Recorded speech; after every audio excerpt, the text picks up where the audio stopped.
वंदे मातरम। मैं हूं आपके साथ सीमा चौधरी और नेशनल मिरर के इस बुलेटिन में आप सभी का स्वागत है। चलिए खबरों की ओर रुख करते हैं, जहां संसद का बजट सत्र अनिश्चित काल के लिए स्थगित हो गया। इसके साथ ही लोकसभा और राज्यसभा की कार्रवाई भी अनिश्चित काल के लिए स्थगित हो गई। बजट सत्र 8 अप्रैल तक चलाया जाना था। हालांकि सत्र का समापन एक दिन पहले ही गुरुवार को कर दिया गया। ये खास रिपोर्ट देखिए। संसद का बजट सत्र अपने तय समय से एक दिन पहले ही खत्म हो गया। इसी के साथ लोकसभा और राज्यसभा की कार्यवाही अनिश्चित काल तक के लिए स्थगित हो गई। इस मौके पर लोकसभा के स्पीकर ओम बिरला ने कई महत्वपूर्ण बातें सभी सांसदों के साथ शेयर की। ओम बिरला ने अपने संबोधन में बताया कि 2023 तक हम उम्मीद कर रहे हैं कि सभी विधानमंडल कार्यवाही एक मंच पर लाई जाएंगी। मेटा डेटा के आधार पर सभी को हर विधानमंडल की जानकारी मिलेगी। इस दिशा में तेजी से काम चल रहा है। हमारी कोशिश है कि हर साल की कार्यवाही की जानकारी इस प्लेटफॉर्म पर लोगों को आसानी से मिल जाए। उन्होंने बताया कि इस सत्र में 13 विधेयक पारित हुए। इस सत्र के अंदर प्रोडक्टिविटी के हिसाब से देखा जाए तो 129% प्रोडक्टिविटी रही है। सभी माननीय सदस्य देर रात तक सदन में बैठकर सदन की कार्रवाई में हिस्सा लिया है, सहभागिता की है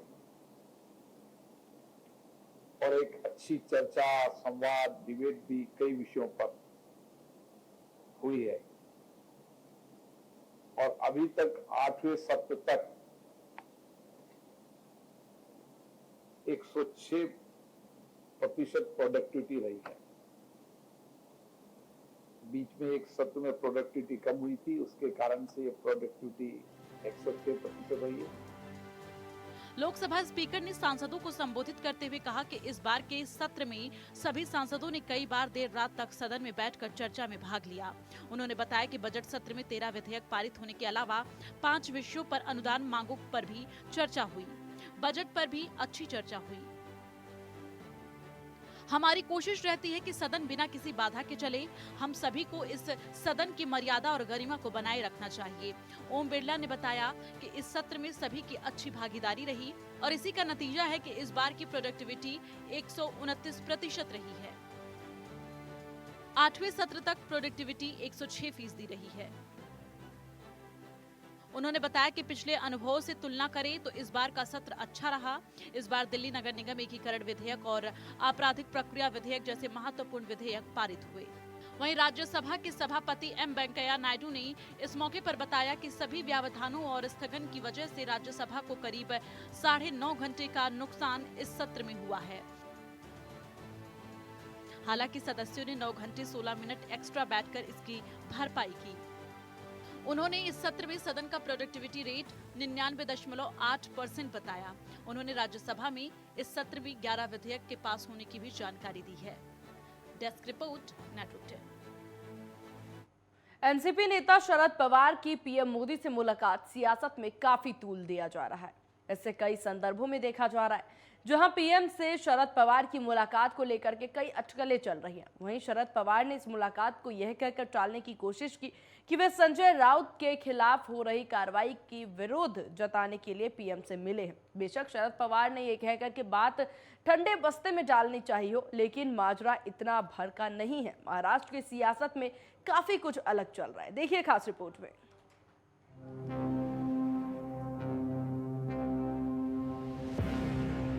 महाराष्ट्र की राजनीति में काफी उबाल आया हुआ है। सत्ता चला रहे सियासी दलों के कई नेताओं पर एक्शन हो रही है। महाराष्ट्र में कैबिनेट मंत्री और एनसीपी नेता कथित मनी लॉन्ड्रिंग के मामले में ईडी की हिरासत में हैं, जबकि पूर्व गृह मंत्री अनिल देशमुख को सीबीआई ने अपनी कस्टडी में लिया है। अनिल देशमुख 100 करोड़ की कथित रंगदारी के आरोप में इससे पहले भी ईडी की कस्टडी में ही थे। इसी तरह शिवसेना के राज्यसभा के सांसद संजय राउत पर ईडी के बढ़ते शिकंजे के बीच उनकी कथित बेनामी संपत्ति को भी कुर्क किया गया है। इन तमाम घटनाक्रमों के बीच जब बुधवार को प्रधानमंत्री नरेंद्र मोदी से उनकी मुलाकात हुई तो उसे लेकर भी कई अटकलें लगी। एक तरफ ये कहा गया कि महाराष्ट्र में सत्ता पर काबिज तीनों पार्टियों शिवसेना, कांग्रेस और एनसीपी के बीच सब कुछ ठीक नहीं चल रहा है, यानी कि तीनों पार्टियों में अलग तरह की खींचतान है। महाराष्ट्र की स्थिति ऐसी कि अगर एनसीपी अपना समर्थन वापस लेती है तो उद्धव ठाकरे की सरकार आगे चल तक नहीं पाएगी। कांग्रेस के प्रमुख नेता भी रहकर बयानबाजी कर रहे हैं। यह भी गौरतलब हो कि इसी बीच महाराष्ट्र के विधायक दलों के दिल्ली आगमन पर एक आयोजन में शरद पवार की तरफ से केंद्रीय सड़क परिवहन मंत्री नितिन गडकरी को भी आमंत्रित किया गया। इन दोनों घटनाओं ने महाराष्ट्र की राजनीति में भी भूचाल सा ला दिया है। हालांकि शरद पवार की पीएम मोदी और नितिन गडकरी से आखिर क्या कुछ बातें हुई, इसे नितिन गडकरी, प्रधानमंत्री नरेंद्र मोदी और शरद पवार के अलावा और कोई नहीं जानता। लेकिन इसके मायने बहुत हैं। इसे एक तरफ सियासत की रणनीति के तहत देखा जा रहा है, लेकिन वहीं दूसरी तरफ इस बात से भी मुंह नहीं मोड़ा जा सकता है कि ये मुलाकातों महाराष्ट्र के नेताओं पर हो रही ईडी छापों को लेकर हुई हों। जाहिर है कि मीडिया इस बारे में शरद पवार से टोह जरूर लेता। मीडिया ने शरद पवार से पूछा तो उन्होंने दूसरा संदर्भ ही सामने रखा और ये भी कहा कि वे मोदी से इस बात को लेकर मिले थे कि संजय राउत पर एक्शन की क्या जरूरत है। एक वरिष्ठ सांसद के साथ ऐसा नहीं किया जाना चाहिए। उन्होंने कहा कि किसी अन्याय को पीएम के संज्ञान में लाना उनका कर्तव्य था। शरद पवार जैसे चतुर और चालाक नेता ने ये बात कहकर पूरे मामले को ठंडे बस्ते में डालने की कोशिश की है। इसी तरह उन्होंने इस मुद्दे को भी टाल दिया जिसमें डिनर पर नितिन गडकरी को आमंत्रित किया गया था। उनका कहना था कि महाराष्ट्र के विधायकों के निर्वाचन क्षेत्र के कुछ सड़कों से संबंधित मुद्दे थे, इसीलिए उन्हें आमंत्रित किया गया। हालांकि यह भी गौरतलब है कि क्या मुंबई के विधायक केवल सड़क पर ही चर्चा के लिए मुंबई से दिल्ली आए थे? क्या किसी और विभाग के मंत्रियों से उनका कामकाज का कोई वास्ता नहीं था? हालांकि नितिन गडकरी महाराष्ट्र से ही हैं, लेकिन महाराष्ट्र की सियासत की वे एक धुरी हैं और राज्य की सियासत में मोदी बनते बिगड़ते समीकरणों में मोदी देवेंद्र फडणवीस के साथ साथ नितिन गडकरी, नारायण राणे और प्रकाश जावड़ेकर जैसे नेताओं से ही चर्चा करते हैं। इसी नाते नितिन गडकरी से शरद पवार की मुलाकात को महज इस बयान से नहीं आंका जा सकता है कि विधायकों की सड़क समस्याओं को लेकर डिनर पर गडकरी को बुलाया गया था। महाराष्ट्र में अब महानगर पालिका के चुनाव की तैयारी है, साथ ही साथ विधानसभा और लोकसभा के लिए भी सियासत का खांचा खिंचने लगा है। समय की धारा में अब पंजाब में तो अकाली दल और बीजेपी के साथ होने की संभावना दिखने लगी है, लेकिन शिवसेना और बीजेपी के बीच खाई काफी गहरी और बड़ी हो गई है। बीजेपी भी शिवसेना को साथ लेने में उत्सुकता नहीं दिखा रही है और शिवसेना के संजय राउत भी लगातार केंद्र की सत्ता पर प्रहार करते रहे हैं।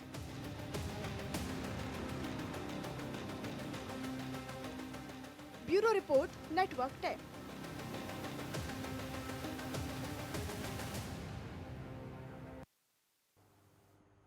वहीं कुरुक्षेत्र के पिहोवा उपमंडल में गत 30 मार्च व्यापारी पर हुए गोलीकांड में पुलिस को उस समय एक बार फिर सफलता मिली जब अंतर्राज्यीय लूट गिरोह का दूसरा कुख्यात अपराधी भी पुलिस के हत्थे चढ़ गया, जिसे एक अवैध पिस्टल और 7 जिंदा कारतूस भी बरामद हुआ है। फिलहाल पुलिस आरोपी से पूछताछ कर रही है और अन्य लुटेरों को भी जल्द गिरफ्तार करने की बात कह रही है।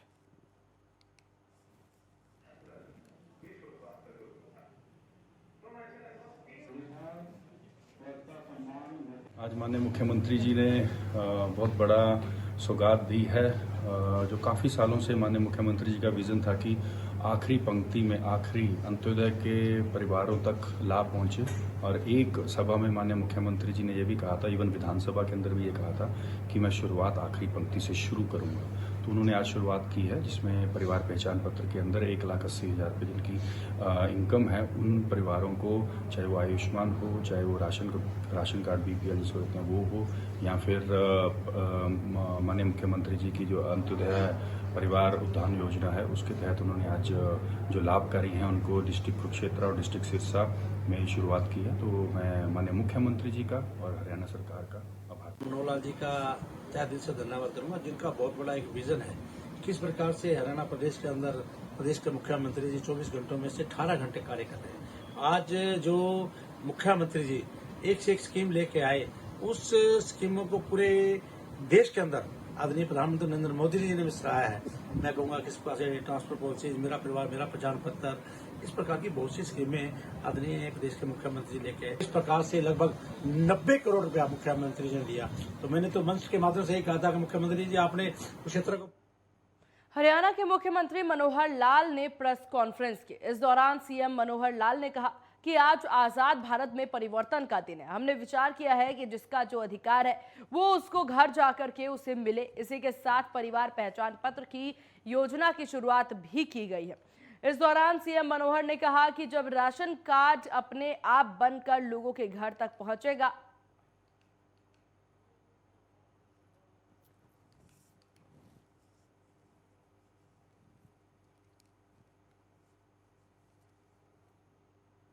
सरकारों का ही नियम है। बेमतलब का विषय था कि कश्मीरी पंडितों को जो सहायता है वो बंद कर दी गई है। आपकी जानकारी के लिए 2021 में, ये जुलाई 2021 में केवल 5 परिवार थे जिनको राशि 5,000 रुपया प्रति मास ये दी जाती थी। उसकी एक कंडीशन थी कि जब वो अप्लाई करेंगे उसके 5 साल तक ये सहायता मिलेगी। और 5 साल ये हमने नहीं बनाया हुआ, ये पिछली सरकारों का ही नियम है कि 5,000 रुपया प्रति परिवार और मैक्सिमम 5 साल तक। 5 साल के बाद ये राशि बंद हो जाएगी। लेकिन अब उन 5 में से 4 परिवारों को 5-5 साल हो गए हैं। सिर्फ एक परिवार बचा है जिसको 5,000 रुपया अभी भी मिल रहा है, और ये एक परिवार को जुलाई 2026 तक मिलेगा। जुलाई 21 में इसने अप्लाई किया एक परिवार ने।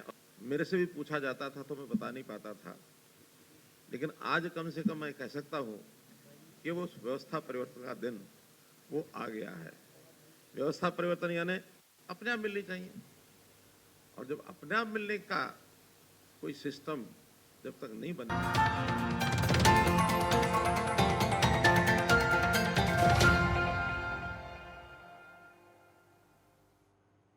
ब्रेक के बाद एक बार फिर स्वागत है आप सभी का। और चलिए रुक करते हैं खबरों की ओर, जहां अब खबर बॉलीवुड से। बॉलीवुड की लोकप्रिय गीतकार माया गोविंद ने दुनिया को अलविदा कह दिया। माया गोविंद लंबे से जिंदगी की लड़ाई लड़ रही थी, लेकिन आज माया जिंदगी की ये जंग हार गई और 80 साल की उम्र में उनका निधन हो गया। गीतकार के निधन से हिंदी सिनेमा में शोक की लहर दौड़ गई। ऐसे में हर कोई उनकी आत्मा की शांति की कामना कर रहा है। बता दें कि 80 की माया गोविंद ने अपने करियर में लगभग 350 से ज्यादा फिल्मों के लिए गाने गाए थे। माया गोविंद फिल्म इंडस्ट्री की एकमात्र ऐसी गीतकार थी जिन्होंने फिल्मों और टीवी धारावाहिकों के गानों के अलावा कई किताबों में भी लिखी है। माया गोविंद को 1979 में सावन को आने दो फिल्म के कजरे की बात ने खूब लोकप्रियता दिलाई। इसके बाद उन्होंने आंखों में बसे हो तुम, मैं खिलाड़ी तू अनारी, तेरी मेरी प्रेम कहानी, रानी चेहरे वाली जैसे कई सदाबहार गाने लिखकर म्यूजिक लवर्स को कुछ नया सुनने का मौका दिया।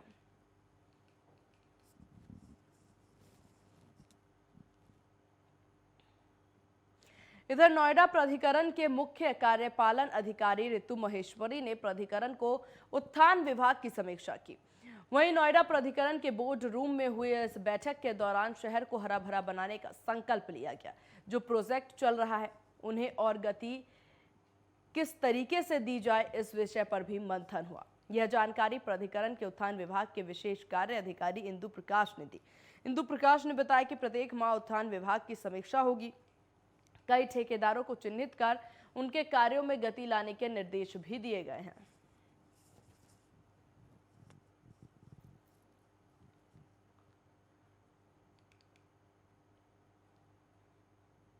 गुमला के घाघरा में रामनवमी के मद्देनजर घाघरा पुलिस के द्वारा गुरुवार को फ्लैग मार्च निकाला गया।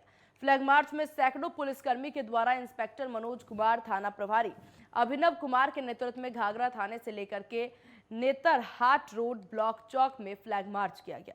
इस मौके पर इंस्पेक्टर मनोज कुमार और स्थानीय थाना प्रभारी अभिनव कुमार ने सामूहिक रूप से कहा कि रामनवमी का त्यौहार नजदीक है। जहां पर जुलूस भी निकलती है। पुलिस अपनी तैयारियों को लेकर के लोगों को अवगत कराना चाहती है कि पुलिस हर मोर्चे पर तैयार है। रामनवमी को लेकर के पुलिस अधीक्षक महोदय के नेतृत्व में या दिशा निर्देश में कई तरह से सतर्कता बरती जा रही है। उसी के तहत आज जो है घाघरा थाना में, थाना क्षेत्र में सभी जगह जो है फोर्स का पेट्रोलिंग कराया गया और जो जितने भी चौक चौराहा है, जितने भी संवेदनशील जगह है, सभी जगह फोर्स को घुमाया गया है। इधर अमरोहा के गजरौला थाना क्षेत्र में सगे चाचा ने चचेरे भाई के साथ मिलकर भतीजे का 2 दिन पूर्व अपहरण किया था, जिसे पुलिस ने गिरफ्तार कर लिया। वहीं पूछताछ में पुलिस ने 7 वर्षीय मासूम का शव बरामद किया, जिसे पोस्टमार्टम के लिए भेज दिया गया।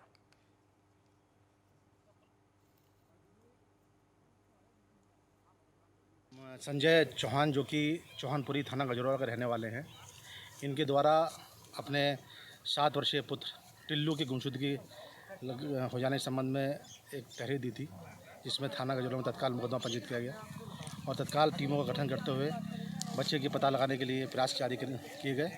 पता सुरागसी सूचना संकलन में ये पता चला कि उसके सगे चाचा मदन और चचेरे चाचा विपिन का इसके लापता होने हाथ हैं। उनसे पूछताछ की गई तो उन्होंने उनकी निशानदेही पर उनकी विपिन के खेत से टिल्लू की डेड बॉडी बरामद की गई। उनकी निशानदेही में ये बॉडी बरामद हुई। अभियुक्तों की पूछताछ जारी है, विधिक कार्रवाई की जा रही है। वहीं रायपुर में शहर जिला कांग्रेस कमेटी द्वारा केंद्रीय मंत्री प्रहलाद पटेल के किसानों के आर्थिक दिवालियापन वाले बयान के विरोध में पुतला दहन किया। कांग्रेस भवन गांधी मैदान के सामने शहर अध्यक्ष गिरीश दुबे के नेतृत्व में कार्यकर्ताओं ने केंद्रीय मंत्री प्रहलाद पटेल और केंद्र की भाजपा सरकार के खिलाफ जमकर नारेबाजी की। वहीं इस मौके पर शहर अध्यक्ष गिरीश दुबे ने कहा कि वैसे तो केंद्र में बैठी भाजपा सरकार किसान विरोधी है।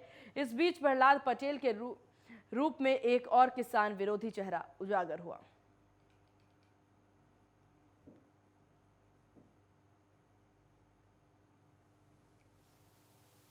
प्रहलाद पटेल छत्तीसगढ़ में आकर किसान विरोधी बयान देते हैं। उन्हें छत्तीसगढ़ की स्थिति की जानकारी ही नहीं है।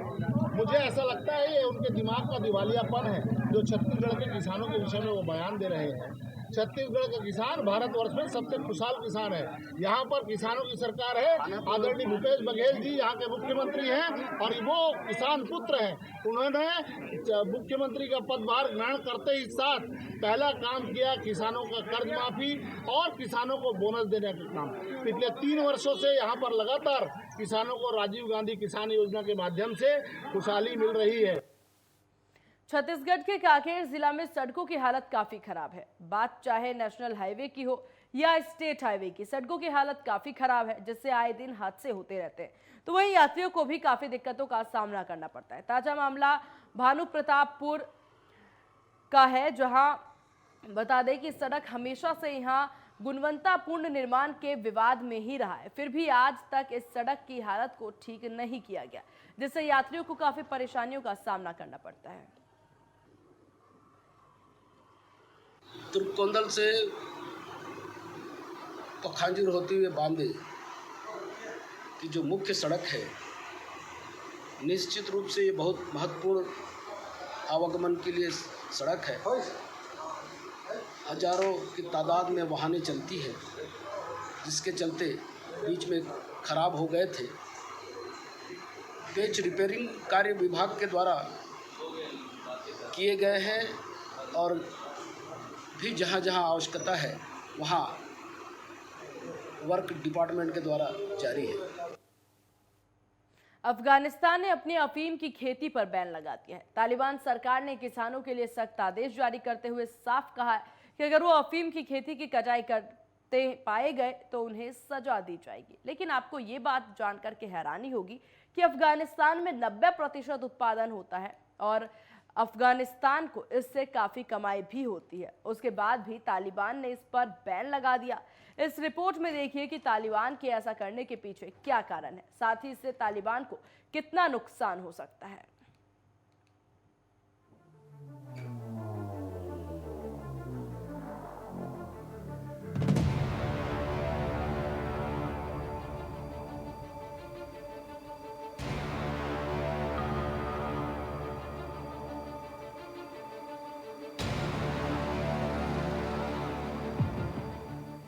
अफगानिस्तान में दुनिया की 90% अफीम का उत्पादन होता है, लेकिन हाल ही में अफगानिस्तान पर तालिबान ने कब्जा कर लिया था और तालिबान सरकार ने अब नया फैसला लिया है, जिसके चलते अफगानिस्तान में अब अफीम की खेती नहीं हो पाएगी। दरअसल तालिबान ने किसानों को ये साफ चेतावनी दे दी है कि अगर वो कटाई जारी रखेंगे तो उनकी फसल को जला दिया जाएगा और उन्हें उम्र कैद की सजा तक सुनाई जा सकती है। यह आदेश उस समय दिया गया है जब किसान उस लाल फूल की कटाई कर रहे हैं जिससे हीरोइन बनाने में इस्तेमाल होने वाली अफीम मिलती है। ये कोई पहली बार नहीं है जब तालिबान ने अफगानिस्तान पर अफीम की खेती पर बैन लगाया हो। साल 1990 के दशक में भी अफीम की खेती पर तालिबान बैन लगा चुका है, लेकिन साल 2001 में अफगानिस्तान में तालिबान की हुकूमत खत्म हो गई, जिसके बाद किसानों ने कथित तौर पर अपने गेहूं के खेतों की जुताई करते हुए वहां अफीम की फसल की बुवाई करनी फिर से शुरू कर दी। अफगानिस्तान में अफीम की खेती किसानों और दिहाड़ी मजदूरों के लिए आय का मुख्य स्रोत है, जो इसके जरिए हर महीने औसतन $300 की कमाई करते हैं। पिछले साल ड्रग्स एंड क्राइम पर संयुक्त राष्ट्र कार्यालय की एक रिपोर्ट में ये सामने आया था कि साल 2021 में अफीम की खेती में 8% इजाफा हुआ, जो बढ़कर 6,800 टन हो गई। UNODC की रिपोर्ट ने ये कहा कि अफगानिस्तान में अफीम से होने वाली आय साल 2021 में 12 से 20 हजार करोड़ रुपए तक की थी। UNODC की रिपोर्ट के मुताबिक अफगानिस्तान में अफीम के उत्पादन से तालिबान की करीब 10,000 करोड़ रुपए की कमाई हुई। इसी दौरान करीब 9,900 टन अफीम का प्रोडक्शन किया गया। इस उत्पादन के रेशियो में हुई कमाई देश की GDP के मुकाबले 7% रही। रिपोर्ट में ये भी बताया गया कि अफगानिस्तान में अवैध अफीम की इकोनॉमी करीब 59,000 करोड़ रुपए की है। बता दें कि अफीम का बड़ा स्तर पर दवाओं पर इस्तेमाल होता है। अफगानिस्तान से अफीम का बड़ा एक्सपोर्ट भी होता है। तालिबान सिर्फ अफीम तस्करी से ही नहीं कमाता, बल्कि अफीम का कारोबार करने वालों से टैक्स भी वसूलता है। UN की रिपोर्ट के मुताबिक 2018 और 19 में ड्रग ट्रेड से तालिबान के पास करीब 3,000 करोड़ रुपए आए। रिपोर्ट के मुताबिक तालिबान की 60 से 70% कमाई नशे के कारोबार से ही होती है। अब आप ये सोच रहे होंगे कि जो क्षेत्र तालिबान की कमाई का सबसे बड़ा स्रोत है, आखिर उसी क्षेत्र पर बैन लगाकर तालिबान अपने पैरों पर कुल्हाड़ी क्यों मार रहा है? दरअसल ड्रग के व्यापार पर नियंत्रण अंतर्राष्ट्रीय समुदाय की तालिबान से एक प्रमुख मांग थी। तालिबान अगस्त 2021 से ही सत्ता में आने के बाद से अंतर्राष्ट्रीय स्तर स्वीकार्यता की मांग कर रहा था, जिससे उस पर लगे प्रतिबंध हट सके और जो उस पर बैंकिंग, व्यापार और विकास कार्यों में बाधक बन रहे हैं। अफगानिस्तान पर तालिबान को नियंत्रण किए 9 महीने से ज्यादा का वक्त अब हो चुका है। अब ऐसे में तालिबान के ऊपर रूस, चीन और ईरान जैसे पड़ोसी मुल्कों की तरफ से अफीम की खेती पर बैन लगाने का भी भारी दबाव था। दरअसल तालिबानी हुकूमत का ये मानना है कि अगर इन मुल्कों की बात मानी गई तो ये देश उसकी सरकार को अंतर्राष्ट्रीय मान्यता दिलवाने में उनकी मदद करेंगे। Bureau report, network 10। इन्हीं खबरों के साथ नेशनल मिरर में बस इतना ही। बने रहिए नेटवर्क 10 के साथ। जय हिंद।